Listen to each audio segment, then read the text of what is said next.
Character creation is arguably one of the most important parts of writing a book. When you have a fantastic idea for a story, you need the right characters to be able to pull it off. To me, it's also the most fun. I love discovering who my characters are. So one of the things also is that as you're creating characters, you'll create personalities that would do things that you did not want them to, but then when you realize what they would do, you think, wow, this story is a lot more fun as a result. So with character creation, it really helps you as the author give yourself some amazing tools to be able to work and play with. Now, in the last video, we addressed the idea of flat characters versus well-rounded characters. We addressed the ideas of appearance, but in this video, we're going to be talking about backstory, family, home life, and how your character would grow up.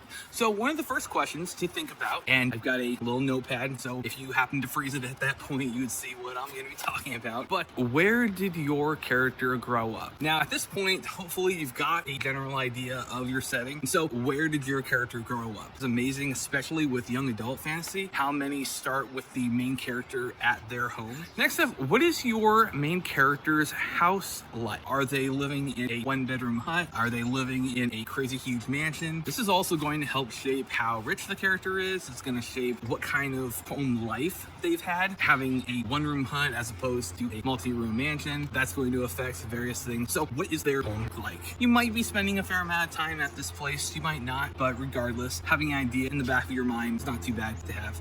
Now, next up, who are your character's parents? So if they grew up in a palace, odds are these characters' parents are going to be people of wealth. Well, if your character grew up in the palace, maybe their parents are the actual king and queen, and they're a prince that has been followed along by guards. Maybe their parent is a guard, so they're someone that's familiar with stuff, but might not necessarily be the most important of individuals. Or maybe your character's parents are servants, so they've been able to kind of go around, do their own thing without really being noticed. So who are your character's parents? Next, what does or did your main character's father do? And I say does or did because it is also amazing how many times a main character will grow up without either their father or their mother. And so along with this, what did or does your main character's mother do? I have no idea why this is the norm, but for some reason in young adult fantasy, having a kid grow up without one or both of their parents is sadly normal. I discovered this kind of in a funny way because in my book, my main character has a dad that actually loves him and actually wants the best for him and actually is encouraging as an individual. So I actually got some criticism from my creative writing teacher about that. He goes and quote, dads aren't like this, or if they are, then they have to die a tragic death. So I was like, well, this is actually my dad. That was the inspiration that I used behind this character. So now out of spite for a creative writing teacher, not only is my main character's dad going to be awesome and encouraging, but he is also going to live, darn it. He is going to live through the whole thing, and I am not changing that at all. So we've addressed what your main character's parents do. Well, what is your main character's relation with them? Now, again, if you have parents that have already died at the start of the story, their relationship is not going to be the best. Some fantasy stories involve your main character learning more about their parents because they never knew them and they wanted to. So a lot of the story is kind of coming to grips with who that parent is. Here's a really interesting example. So in Star Wars, I'm going the original Star Wars, so episode 4, A New Hope, our main character, Luke Skywalker, grew up with his aunt and uncle, but his father, spoilers, was Darth Vader. If this is spoilers at this point, then sorry. But the main character's father, Anakin Skywalker, was kind of instrumental in where Luke got his power from, because Anakin was one of the most powerful Jedi out there. So having a Dark Lord as a father kind of makes some possible problems. So Luke grew up not knowing that his father was a Dark Lord, and even when he met Obi-Wan Kenobi, Obi-Wan said that Darth Vader betrayed and murdered his father. So Luke had a very conflicting view of who his dad actually was, only to have it revealed in Empire when Darth Vader goes, nope, I'm your dad. So yeah, you could imagine how world-shattering that would be for a character. So when you're thinking about your character's relations, what is your main character's relation with their dad? And in the same way, what is the main character's relation with your mom? Some characters, you're gonna have parents that actually grew up with the main character, and you're gonna have dads who were very strict. You're gonna have dads who were very lazy, very nonchalant. You're gonna have dads that were very active in their lives, dads who were very not. You're gonna have moms that were very loving and doting. You're You're gonna have moms that are like the evil stepmother from Cinderella. The stepmother basically resented Cinderella and doted upon her biological daughters. So you might have stuff like that. You know, you might have a working mom. You might have a mom that has to work along with the husband. So the kid is a little bit more distant from their mom, in which case they're raised more maybe with a nanny. You see this a lot of times with royalty in books. You see a lot of times the parents have to be away for affairs of state, and so the kid will oftentimes have tutors, they'll have nannies, they'll have teams of butlers taking care of all their needs. So, you know, it's possible that your main character is a little bit distant from their parents. It's also possible that your main character has a really tight, really close relationship. So think about those things when you're designing yours. Next up, how many siblings does your main character have? So in my book, I've got my main character, his name is Josian, and he's got a younger brother, Callian, and then they have a younger sister, Marion.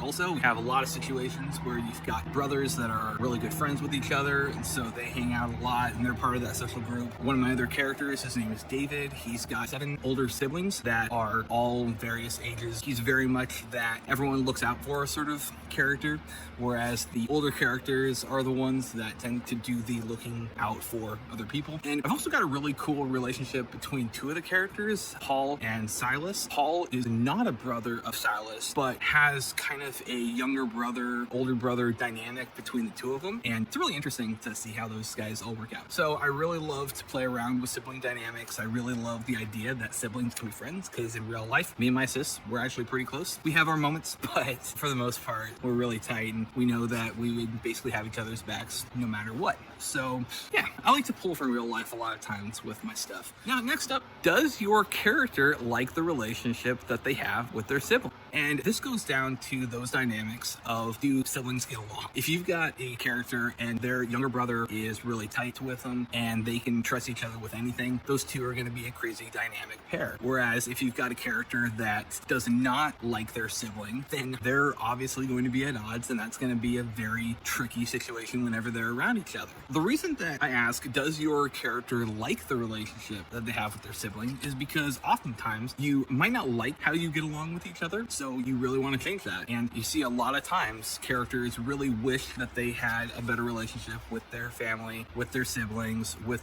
whichever siblings. You might actually have a character that has a really good relationship with one sibling as opposed to the other. Have fun playing around with that, because seeing how those sibling dynamics alter throughout the course of the book can make for some really cool stories. A simple side plot for if anyone is having trouble coming up with how characters can grow is if you have 2 characters that do not like each other at the beginning of the book, but then through a series of events they come together, they have good relations, and then they actually mend that relationship. That's a lot of fun. You know, it's a really fun, simple, but very wholesome plot that a lot of people really do enjoy. And so therefore, the last question that I have that ties in with everything that we have had, believe it or not, it actually ties all these questions together, is what is your family's social status? And the reason that I say ties all these together is because obviously the parent's occupation is going to make a huge difference in what your social status is going to be. Oftentimes, if people have a very high social status, then they're expected to have a great number of offspring. But in real life, families that have kind of higher social status might actually have fewer kids, whereas poorer families might have a lot more kids. So just kind of think about those kind of things. Look at the house situation. If you live in a 1-room hut as opposed to a palace, you know, even the servants in a palace have a decent social standing because of the people that they're around. Sometimes you're going to have characters that have a very low social status, but they want to rise in the ranks of society. And so their whole story is how they rose to higher social status. And in my book, my main character starts off, he basically keeps his social status, but some of his friends, they start off a little bit lower. And then by the end of the series, they're going to rise to much higher standing. So those little things can really make stories and make. So that is it for this video. And if you liked this, definitely check out the previous ones. Definitely hit like and subscribe. The algorithm loves it and I love you for it. But yeah, if this is something that you really enjoy, also I really love you to share it with someone who is a author or aspiring author. If they're an aspiring author, then it might give them some good ideas. If they're already an established author, they might have ideas for me to make these videos better. And ultimately, I just want this to be a channel that will help people and will help you guys. So if I can make it better, then I absolutely want to do so. So that is it for me. Take care and happy writing.